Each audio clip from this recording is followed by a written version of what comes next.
ক্লাসে দিদিমণি যেভাবে ছাত্রদের পড়া বোঝান ঠিক সেইভাবেই পাখি পড়ানোর মতো বোঝানোর নজির একাধিকবার দিয়েছেন তিনি। আবার ভালো কাজের ক্ষেত্রে প্রশংসাও করতে দেখা গিয়েছে তাকে। আবার কখনো কখনো ক্লাসে দিদিমণি যেভাবে ছাত্রদের পড়া ধরেন একেবারে সেই স্টাইলে কর্তাদের দাঁড় করিয়ে বিভিন্ন প্রকল্পের গড়িমসি নিয়ে অতীতে তীব্র ভৎসনা করতেও দেখা গিয়েছে বাংলার মুখ্যমন্ত্রী মমতা বন্দ্যোপাধ্যায়কে। তবুও সোমবার নবান্নের শিল্প বৈঠক থেকে সেই ছবিই ধরা পড়ল। একেবারে সোশ্যাল মাধ্যমে লাইভ সম্প্রচার করে প্রশাসনিক কর্তাদের চাপ আরও বাড়িয়ে দেন মমতা বন্দ্যোপাধ্যায়। এক শ্রেণীর সরকারি আধিকারিকদের ফাঁকিবাজি চালিয়ে যাচ্ছেন বলে অভিযোগ ছিলই। কয়েকটি বিভাগে তো আবার টাকা না দিলে নাকি কলমই সরে না। পরিস্থিতির মোকাবিলায় ভবিষ্যতে স্বতন্ত্র এজেন্সি তৈরি করতে পারে রাজ্য সরকার। সোমবার নবান্নের শিল্প সংক্রান্ত প্রশাসনিক বৈঠক থেকে তেমনই ইঙ্গিত দিয়ে দেন খোদ রাজ্যের প্রশাসনিক প্রধান। বলেন, পুলিশের অনেক কাজ থাকে, আইন শৃঙ্খলা সামলাতে সামলাতে তারা অন্যদিকে নজর দেওয়ার সময় পায় না। সরকারেরও কিছু ইন্ডিপেন্ডেন্ট এজেন্সি দরকার যারা নজর রাখবে। পুলিশের অনেক কাজ থাকে, ল অ্যান্ড অর্ডার সামলাতে তারা টাইম পায় না। সুতরাং আমাদের যেগুলো আছে তারা যে খুব একটা কাজের তা বলে আমি মনে করি না। আমাদেরও কিছু এজেন্সি দরকার, ইন্ডিপেন্ডেন্ট এজেন্সি, যারা রিয়েল টাইমে রিয়েল রিপোর্টটা দেবে, সেটা দেখতে হবে, ওয়াচ রাখবে, নজর রাখবে। প্রশ্ন হলো, সরকার তার, শাসন তার, তাহলে কিসের এই নজরদারি? মুখ্যমন্ত্রী বলেন, জমির মিউটেশন, কনভার্সন এসব টাকা ছাড়া এগোয় না। অনেকটা কন্ট্রোল করা গিয়েছে, কিন্তু পুরোটা করতে হবে। সরকারের কাছ থেকে বেতন নেওয়ার পরও ঘুষ কেন? অ্যাকশন নিতে হবে। সেই কারণেই কিছু এজেন্সি দরকার যারা নজর রাখবে। All pending applications related to land mutation and conversion, টাকা ছাড়া এক পয়সাও এগোয় না, শুনেছি আমি অনেকের কাছে। এখন যদিও অনেকটা কন্ট্রোল করা গেছে, কিন্তু টোটালটাই কন্ট্রোল করতে হবে। গভর্নমেন্ট থেকে তারা মাইনে পায়। One type of people are manipulating all this, সেটা যেন না হয়। এবং কিছু ইন্ডিপেন্ডেন্ট এজেন্সিও তৈরি করতে হবে, যারা গিয়ে গিয়ে এগুলো দেখবে এবং অ্যাকশন নেবে। একইভাবে fire licence, environment licence, building plan এগুলোর ক্ষেত্রেও টাকা নেওয়ার অভিযোগ রয়েছে। মুখ্যমন্ত্রীর কথায় একটা পরিবেশ তৈরি করা যাতে সরকারি কাজে গতি আসে।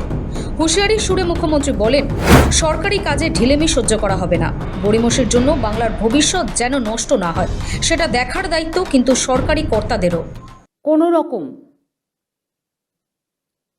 Any laxity or delay at the government level, এটাকে টলারেট করা হবে না। আর এখানে আমি কোনো রকম ল্যাকেও না, কোনো রকম নেগলিজেন্স, কোনো রকম অন্য পাওয়ার, এটা আমি শুনবো না। সবটাই কিন্তু আমরা খবর রাখি, আজকের দিনে মনে রাখবেন। সরকারি অফিসের কাজ নিয়ে মানুষের মধ্যে বেশ ক্ষোভ রয়েছে। যে কোনো সরকার দীর্ঘদিন ক্ষমতায় থাকলে এই অভিযোগ, ক্ষোভ আরও গাঢ় হয়, এটাও স্বাভাবিক। বছরের পর বছর লাল সুতোর ফাঁসে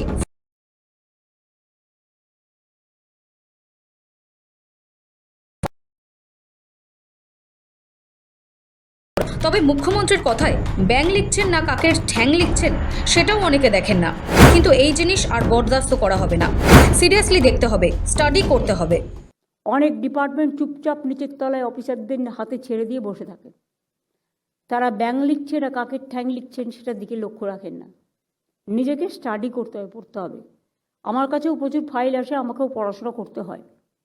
সুতরাং আমাকেও যদি পড়াশোনা করতে হয়, তাহলে গভর্নমেন্ট অফিসার যারা আছেন তাদের তো পড়াশোনাটা করতে হবে এবং সিরিয়াসলি এটা দেখতে হবে, স্টাডি করতে হবে।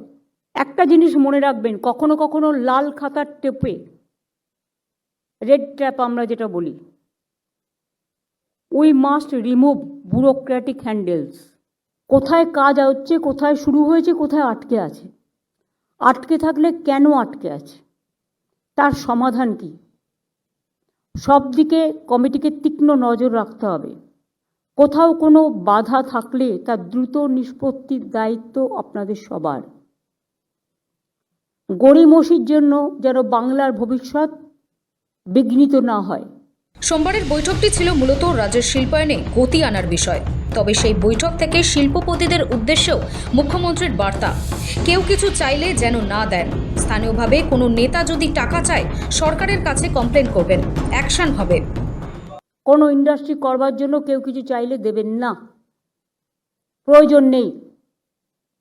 গভর্নমেন্ট যখন কাজ করে কারো কাছ থেকে নিয়ে নয়, মানুষের কাজের জন্য গভর্নমেন্ট যে প্রজেক্ট দেয় সেখান থেকে 1 টাকাও নেওয়া অপরাধ। হ্যাঁ, মানুষ যদি ভালোবেসে কোনো পার্টিকে হেল্প করতে চায় চেকে দিতেই পারে, তার জন্য তো সিস্টেম আছে ট্রান্সপারেন্সি মেনটেন করে। বাট লোকাল কিছু লিডার বললো না হলে হবে না, কমপ্লেন করুন আমাদের কাছে, উইল টেক অ্যাকশন ইমিডিয়েটলি। জ্যোতি বসুর উত্তরসূরি হিসেবে বাংলার মসনদে বসার পর সরকারি কাজে গতি আনতে ডু ইট নাও স্লোগান তুলেছিলেন প্রাক্তন মুখ্যমন্ত্রী বুদ্ধদেব ভট্টাচার্য। তবে বুদ্ধদেব ভট্টাচার্যের চেয়ে আরও কয়েক ধাপ এগিয়ে সরকারের সদর দফতর থেকেই সোশ্যাল মাধ্যমে লাইভ সম্প্রচার করে প্রশাসনিক কর্তাদের চাপ আরও বাড়িয়ে দিলেন মমতা বন্দ্যোপাধ্যায়। শোভিক সান্যালের রিপোর্ট, সময় কলকাতা।